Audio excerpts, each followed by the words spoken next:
जनाब, आखिरकार आबादी के लिहाज से सबसे बड़ा सूबा पंजाब, वहाँ पर बल्दियाती इलेक्शन होने जा रहे हैं। 29 मई शदीद गर्मी होगी और फिर ये इलेक्शन की गहमा गहमी होगी।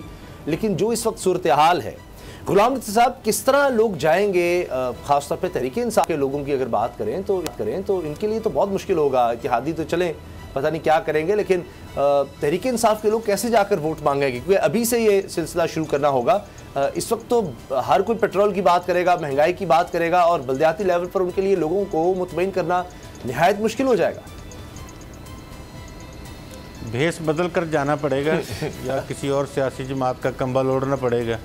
बाकी अगर आप अर्बन एरियाज़ की बात करते हैं तो अर्बन एरियाज़ में तो आप बिल्कुल ये बात भूल जाएं कि पीटीआई के जो लोग हैं वो इसी तरह से धड़ल्ले से, जिस तरह से पहले जाते थे, इस तरह से बगैर सिक्योरिटी के वो आम में निकल सकते हैं। जिस तरह की सूरत हाल इस वक्त है, ये बहुत मुश्किल है। और बाकी जमातें, क्योंकि उनके पास तो अभी बहुत मवाद है और कभी इनकी अपनी स्टेटमेंट्स ही पाकिस्तान तहरीक इंसाफ के रहनुमाओं की, मियां नवाज शरीफ, जिस तरह उनके ऊपर कहा जाता था और जिस तरह जरदारी साहब से कहा जाता था कि इनके अदवार में महंगाई, और फिर ये कहा जाता था कि पेट्रोल अगर बढ़ रहा है तो समझो कि वज़ीर-ए-आज़म चोर है, बिजली के बिल बढ़ रहे हैं। तो वो इस तरह की बहुत सी ऐसी बातें हैं, हम यहाँ क्या दोहराएं उनको। तो वो इनके अपने ही क्लिप्स, अपनी ही ज़बान से कही हुई बातें, वो बिलों का जलाना, वो कहना कि सिविल नाफरमानी चलाएँ और बिल जमा न कराएँ, तो ये इनके लिए अपना मवाद ही काफ़ी है। तो इस तरह की सूरत हाल में बल्दियाती इंतखाबात में जाना, अगर आप सही तज्ज़िया पूछते हैं तो हमें तो बिल्कुल ये बात अब से लगती है कि अगर तहरीक एतमाद आ जाती है तो फिर उसके बाद कैसे इंतखाबात होंगे, बल्दियाती इंतखाबात किस तरह से होंगे। दो चीज़ें हैं मेन, कि अगर बल्दियाती इंतखाबात होने हुए तो फिर जो जनरल इलेक्शंस हैं वो फिर 1.5 साल बाद ही होंगे। अच्छा। और अगर जनरल इलेक्शंस आने वाले होंगे तो बल्दियाती इंतखाबात नहीं होंगे, तो वो तो जाहिर सी बात है कि अगर मई में या जून में या इन बिटवीन कहीं पे, जिस तरह पहले मई में हुए थे और फिर जून में हुकूमत ने संभाल के बजट पेश कर दिया था, तो इस तरह की अगर सूरत हाल होती है तो वो फिर अलहदा बात हो जाती है। तो ये सारी चीज़ें अभी फ़िलहाल अपोजिशन की तहरीक की जानिब ही हैं कि वो क्या करते हैं। आज एक और छोटी सी खबर है इसके साथ ही मैंने कहा आपसे वो भी जिक्र कर दूं। आज वज़ीर-ए-आज़म इमरान खान साहब ने बुलाया था सरदार अब्दुल क़य्यूम नियाज़ी साहब को। अच्छा। तो उनसे बड़े इस्तफ़सारात आज किए गए हैं, क्योंकि उनके ख़िलाफ़ और कुछ शिकायत मौसूल हुई हैं वज़ीर-ए-आज़म इमरान खान साहब को कि उनके भाई और भतीजे जो हैं वो मुदाखलत कर रहे हैं मुख्तलिफ़ कामों में, और काफ़ी सारी अकरबा परवरी जो है वहाँ पे की जा रही है। तो ये शिकायत मौसूल हुई। उसके साथ साथ पार्टी के जो अरकान हैं उनकी जानिब से भी ये बताया गया कि वो अब्दुल क़य्यूम नियाज़ी साहब हमारी कहते बात नहीं सुनते, वो इत्तेहादियों के जो 2-4 लोग हैं उनकी बातें सुनते हैं। और ये फिर बुलाया गया अभी, तो एक तरफ तो ये कहा जा रहा था कि उनकी सरजनश की जाएगी, उनसे पूछताछ होगी कि आप ये क्या रवैया जो है वो आपने अपनाया हुआ है वहाँ पे।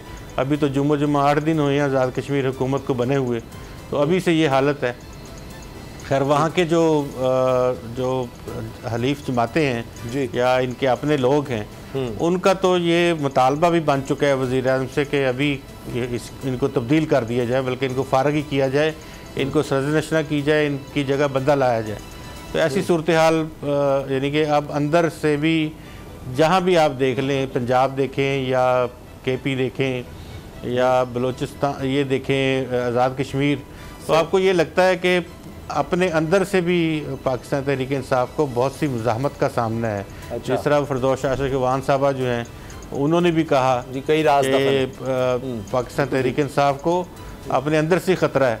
तो ये बल्दियाती इंतखाबात तक पता नहीं पहुँचते हैं या नहीं पहुँचते, लेकिन ये जो कुछ भी हो रहा है, अपने जो ओरिजिनल कारकुन हैं या जो डाई हार्ड लोग हैं उनको आप ये कहें इग्नोर करने की वजह से सारी चीज़ें हो रही हैं। इमरान खान साहब ने तो पूरी पार्टी को तहलील कर दिया था और यही कहा गया है कि बड़े जेन्युइन और वर्कर्स को डिज़र्विंग लोगों को टिकट्स दिया जाएगा, स्ट्रेंथ होगी। अब अगर बाबर साहब खैबर पख्तूनख्वा का देखें, वहाँ पर शिकस्त ज़रूर हुई, लेकिन अब शायद माहौल और ज़्यादा ख़तरनाक हो चुका है। पंजाब में बल्दियाती इलेक्शन आसान नहीं होंगे। उसामा साहब, पंजाब में बल्दियाती इलेक्शन, मुझे ये लग रहा है कि पीटीआई सिर्फ वाहद पॉलिटिकल पार्टी है जो शायद बल्दियाती इलेक्शन का सोच रही है, बाकी पॉलिटिकल पार्टी सोच ही नहीं। मसलन नून लीग, मेरी बारहा नून लीग के लोगों से बात हुई, बहुत सारे लीडर्स से बात हुई कि भाईजान कोई कमेटी बनाई, क्या कर रहे हैं बल्दियाती इलेक्शन। उन्होंने कहा जी छड्डो परे बल्दियाती इलेक्शन हो, अदम एतमाद वाल देखो तुझे। तो नून लीग का तो कोई टारगेट नहीं है कि बल्दियाती इलेक्शन, उनका टारगेट ये है कि इमरान खान को हमने हटाना है और मई से पहले ही हटा देना है, तो वो तो टोटली फोकस्ड है। जहाँ तक पीटीआई की बात है, पीटीआई इनको कैंडिडेट्स ही नहीं मिल रहे पंजाब में। सबसे पहले लाहौर के मेयर के लिए इन्होंने मीटिंग की, कमेटियाँ बनाई, उसमें ये डिसाइड हुआ कि ना हमाद अजहर साहब जो हैं, जो फेडरल मिनिस्टर हैं, उनको लड़ाया जाएगा लाहौर के मेयर का इलेक्शन। अच्छा, हमाद अजहर ने एक्सक्यूज़ कर लिया, मदद कर ली कि जनाब मैं तो ये नहीं लड़ना चाहता। उसके बाद फिर इन्होंने सोचा कि कोई खातून यहाँ से लाई जाए। अच्छा। और डॉक्टर यास्मीन राशिद का नाम इस सिलसिले में लिया जाने लगा। उन्होंने भी मदद कर ली कि जी मैं ये इलेक्शन मैं नहीं लड़ना चाहती। जारी बात, उसमें पैसा इन्वॉल्व है, सारा कुछ है, और जो हालात हैं, महंगाई है, वो आपके सामने है। उसके बाद फिर ये इतलात आई कि प्राइम मिनिस्टर जो हैं उन्होंने हमारे से कहा कि जनाब मेरी ख्वाहिश है कि आप लाहौर के मेयर का इलेक्शन लड़ें। लाहौर का मेयर का इलेक्शन अभी पहले फेज़ में नहीं है, लेकिन लाहौर के मेयर के लिए इनके पास कोई बंदा नहीं इनको मिल रहा।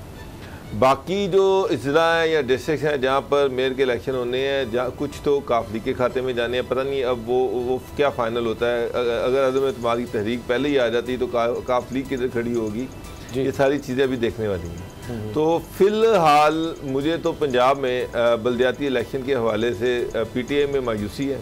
अच्छा, उनको बंदे नहीं मिल रहे, और बाकी पॉलिटिकल पार्टी जो है वो अभी तक कोई इंटरेस्ट शो ही नहीं कर रहे। मतलब कल डेट आ गई मई की, 29 मई को इलेक्शन है। अब फरवरी जो है वो ख़त्म होने वाला है, मार्च अप्रैल मई 3 महीने पड़े हुए हैं सारे। लेकिन मैं ये देख रहा हूँ कि मैं लाहौर में या पंजाब में अभी तक इलेक्शन के हवाले से, बल्दियाती इलेक्शन के हवाले से कोई एक्टिविटी नहीं है। इसकी क्या वजह है? मुझे ये लग रहा है कि लोगों को उम्मीद नहीं है। लोगों का ख्याल ये है कि हो सकता है कि उससे पहले कोई बड़ी तब्दीली इधर हो जाए। अच्छा। और फिर ये कि बल्दियाती इलेक्शन जो है ये लेट हो जाए, बर वक्त ना हो सकें। अच्छा। मुझे तो ये लग रहा है, क्योंकि मैंने नून लीग इसमें बिल्कुल खामोश है, फिर पार्टी खामोश है। काफ लीग और पीटीआई की कुछ मीटिंग्स हुई हैं। चले काफ लीग उसमें इनिशली चौधरियों के कुछ इतराज़ात थे, वो इतराज़ात जो थे वो पीटीआई ने दूर किए। उसके बाद जहाँ तक बात ये थी कि मुफ्ती अजला के जो मेयर खड़े करने हैं, उस पर इन्होंने एक कमेटी बनाई। कमेटी जो है अब बंदे ढूंढते फिर रही है और बंदा इनको मिल कोई नहीं रहा पीटीआई के अंदर। लेकिन गुलाम साहब, खैबर पख्तूनख्वा में जिस तरह से मौलाना फजलुर रहमान साहब को सीटें मिली हैं, उसके बाद उनको मोटिवेट होना चाहिए। ठीक है, नून लीग को नहीं मिली, पीपल्स पार्टी बिल्कुल ही वाइप्ड आउट नज़र आती है, तो अब तो इनको उस पर ज़्यादा तवज्जो देनी चाहिए। आपको लगता है कि इनको इतना यकीन है कि हुकूमत रहेगी नहीं, इसलिए इस तरफ नहीं जा रहे, और फिर ये बाद में ना हो कहे कि जी हुकूमत भी तो इमरान खान तो वहीं का वहीं है, हमने ज़रा देर से दौड़ लगानी शुरू की। अच्छा, ये एक रवायत सी हो गई है कि पाकिस्तान में हमेशा बल्दियाती इदारे फुल स्विंग उस वक्त वर्किंग में होते हैं जब मुल्क में जमहूरियत नहीं होती। ये आप कर लें, तकरीबन जितना भी हिस्ट्री गुजरी है उसमें आप देखें कि मेजर आपको ज़्यादातर उस वक्त अदारे मिलेंगे जब मुल्क में जमहूरियत पूरी तरह से नहीं होगी। ठीक, तो सियासतदानों के अंदर एक फ़ियर मौजूद है कि जब अदालतों के ज़रिए से या किसी तरह के से भी बार बार बल्दियाती इंतखाबात की बात करवाई जाए, बल्दियाती इंतखाबात के लिए कहा जाए कि करवाए जाएं और बॉडीज़, लोकल बॉडीज़ बनाई जाएं, तो अंदर फियर्स हैं तमाम सियासी जमातों के अंदर कि इसके बाद पता नहीं क्या कुछ ऐसी चीज़ ना हो जाए। क्योंकि बुनियादी जमहूरियतों का हमेशा से ये ज़रूरत होती रही है किसी भी ऐसे सेटअप में कि इनके पास इख्तियारात और काम करवाने के लिए लोगों के पास बंदे होने चाहिए लोकल, और ऊपर फिर लोग भूल जाते हैं कि सूबाई असम्बली में क्या हो रहा है। सब्सक्राइब करें और बेल दबाएं ताकि कोई खबर रह न जाए।